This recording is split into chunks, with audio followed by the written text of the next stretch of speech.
नमस्कार, स्वागत है आपका देश की बेटियों को समर्पित हमारी इस खास पेशकश में। मैं हूं आपके साथ मीना शर्मा। मंजिलें मिल ही जाएगी भटकने से ही सही, गुमराह तो वो हैं जो घरों से निकले ही नहीं। हमारे देश में ऐसे कई क्षेत्र हैं जिन पर सिर्फ पुरुषों का एकाधिकार माना जाता था, आज भी माना जाता है। बेटियों को हमेशा इन क्षेत्रों से दूर रखा गया है। ऐसा ही एक पेशा है जासूसी का। लेकिन देश की एक बेटी ने जब सभी परंपराओं और मान्यताओं को तोड़कर जासूस बनने की ठानी, तो माता पिता ने भी आशंका जताई। लेकिन जब ठान ली कि इस राह पर चलना है, तो बन गई माया नगरी मुंबई में कामयाब डिटेक्टिव। कैसे जानना चाहते हैं? तो चलिए हमारे साथ मुंबई देखिए आज की कहानी।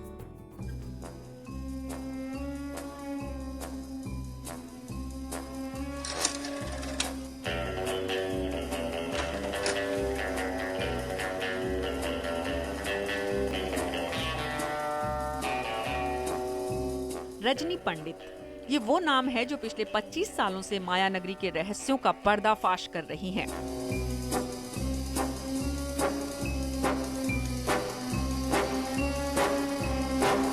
देश की पहली महिला डिटेक्टिव। जब मैं पैदा हुई तो पिताजी को पहला बेटा हुआ, उसके बाद मेरी सिस्टर का हुआ और बाद में मेरा जन्म हुआ। तो पिताजी को बहुत बुरा लगा कि लड़की हो गई। उसके बाद कोई हमारे घर में ज्योतिषी आए थे, उन्होंने बताया था कि ये लड़की है लेकिन आप नर्वस मत होना, ये काफी नाम रोशन करेगी।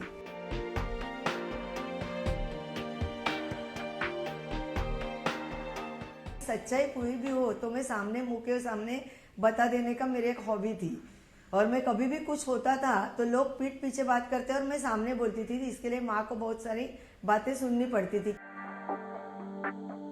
1985 में जासूसी को बतौर पेशा अख्तियार करना सहज नहीं था, लेकिन सीआईडी इंस्पेक्टर की बेटी ने कई बार लोगों को अपने घर से परेशान वापस जाते देखा था, क्योंकि पिता पुलिस सेवा में थे और हमेशा रिपोर्ट लिखने के बाद ही काम शुरू कर सकते थे।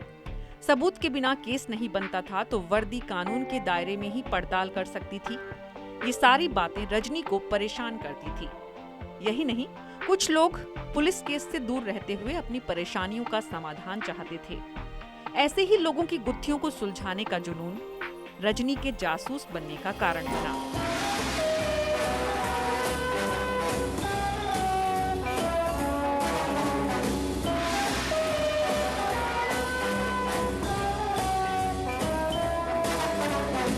हमें पता नहीं होता है कि किसी का पति के बारे में जानना चाहिए, पति के बारे में। शादी पक्की होती है तो शादी के बारे में इंक्वायरीज होती है। कंपनी में डुप्लीकेट माल तैयार होता है या किसी को हम लोग बड़े पोस्ट पे रखते हैं तो उसका बिहेवियर, कैरेक्टर कैसा है, पहली कंपनी क्यों छोड़ी है, कहीं से माल उठाकर कम दामों में बेचा जाता है, उसका कारण क्या है।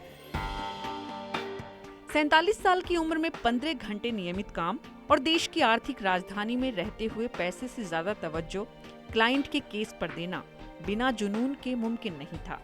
तो पहले डिस्कशन करती हूँ, अपने को ज़्यादा 2 पैसा मिले इसके लिए किसी को बेवकूफ़ बनाना, काम लेना, ये मेरा पेशा नहीं है। 25 साल एक क्षेत्र में हूँ, लेकिन कोई ऐसा बंदा नहीं है कि जो बोलेगा कि रजनी पंडित ने हमको फंसाया है। जोखिम काम में है तो संतुष्टि परिणाम में। लिहाजा रजनी ने डर शब्द को जीवन से निकालकर दूसरों के चेहरों पर खुशी का रास्ता चुना। मुंबई के थाने की ये बेटी न सिर्फ महाराष्ट्र बल्कि देश भर में सम्मान के साथ पहचानी जाती है। लेडी जेम्स बॉन्ड के नाम से इन पर डॉक्यूमेंट्री बनी है, तो अपने जासूसी अनुभव पर लिखी किताबों के लिए कई अवार्ड भी। ये देश का स्वाभिमान है, हमें इन पर अभिमान है। और मुंबई के तमाम सितारों से लेकर छोटे बड़े सभी लोगों के लिए जासूसी करने वाली ये डिटेक्टिव कैसे खोलती है केसेस, अगर आप जानना चाहते हैं तो जरूर देखिएगा कल रात 9:30 बजे न्यूज वर्ल्ड इंडिया और ईटीवी के सभी चैनल्स पर। एक साथ आपके बरस मोहे बिटिया ही दीजिए।